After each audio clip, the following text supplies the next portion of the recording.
For 1,000 years, we've trusted it. Sailors have bet their lives on it. Escaping slaves followed it toward freedom. It is the one thing in a chaotic, spinning universe that promised to stay put. We call it Polaris, the North Star, the anchor. It's the ultimate old reliable, except for one tiny problem. Polaris is a pathological liar. Everything you think you know about it, from its position to its light, is a carefully constructed illusion. We treat it like a fixed monument, but in reality, Polaris is a cosmic shapeshifter. It's moving, it's changing, and it's hiding a secret identity that makes our sun look like a simple light bulb in a haunted house. Tonight, we're going to peel back the layers of the North Star and realize that the most important light in our sky is the one we understand the least. When you look at Polaris, you aren't seeing a star.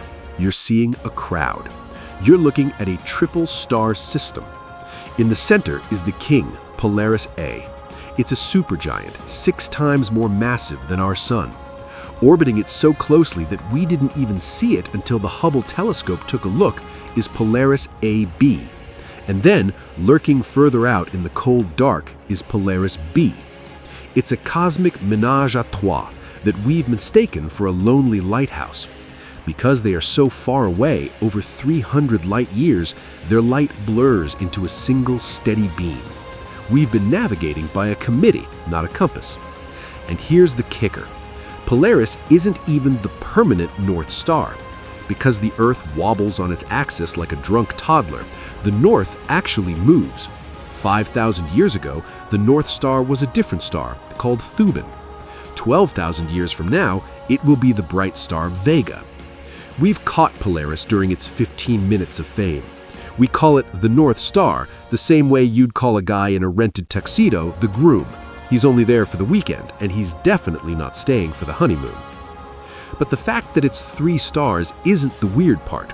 The weird part is that Polaris A is a Cepheid variable.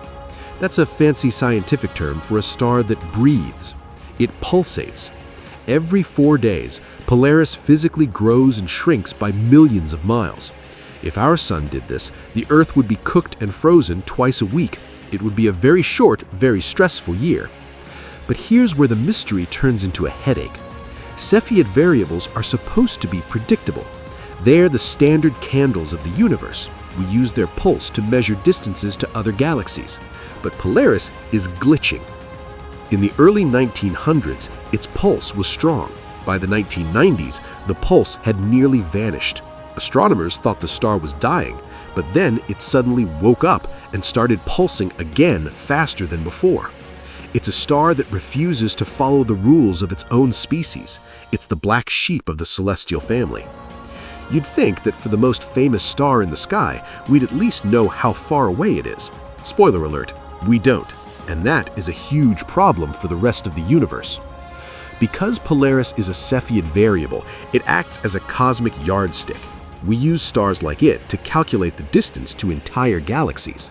If we get the distance to Polaris wrong, our entire map of the universe is out of scale. It's like trying to measure a house with a ruler that's actually 13 inches long. Depending on which scientist you ask, Polaris is either 323 light-years away or 433.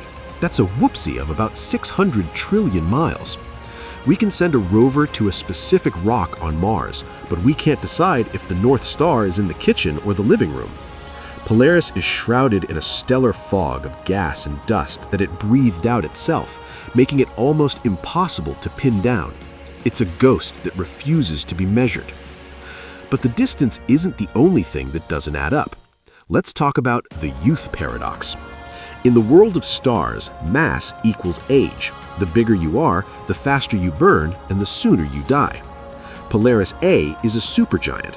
By all the laws of stellar evolution, it should be an old soul, a star near the end of its life. But when we look at its siblings, Polaris AB and B, they look young, too young. It's like meeting a family where the parents are 25 years old, but the kids are somehow 50. It breaks the timeline. Some astronomers think Polaris A might be a stellar merger. the result of two smaller stars colliding and fusing into one Frankenstar.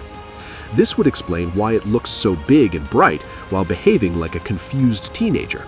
It's not just a star, it's a cosmic accident scene. For centuries, humans have projected their own needs onto this star. We needed a guide, so we made it a guide. We needed a constant, so we called it the anchor. But Polaris doesn't care about your compass. It doesn't care about your destiny. It's a violent, pulsating triple system that is currently glitching out of its own evolutionary cycle. While we use it to find our way home, Polaris is lost in its own cosmic drama. We think it's watching over us, but it's really just a light left on in an empty house, and that house is moving. In a few thousand years, our anchor will be just another nameless star in the dark, and we will be looking for a new lie to follow. The end of the affair.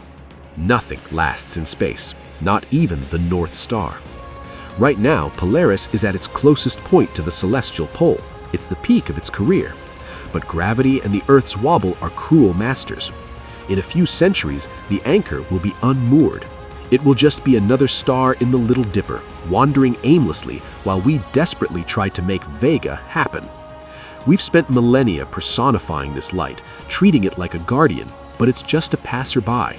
We caught it for a moment, and now it's slipping through our fingers. And then there's the final act. Because Polaris A is a supergiant, it is living on borrowed time. That glitching pulse we see is the sound of a star running out of options. When it finally goes, it won't be a quiet goodnight. It will be a goodbye that can be seen across the universe. The North Star will become a beacon of death, leaving a hole in our sky and a hole in our mythology. The stars we use to find our way will literally blow up in our faces. We live in a universe of ghosts and liars.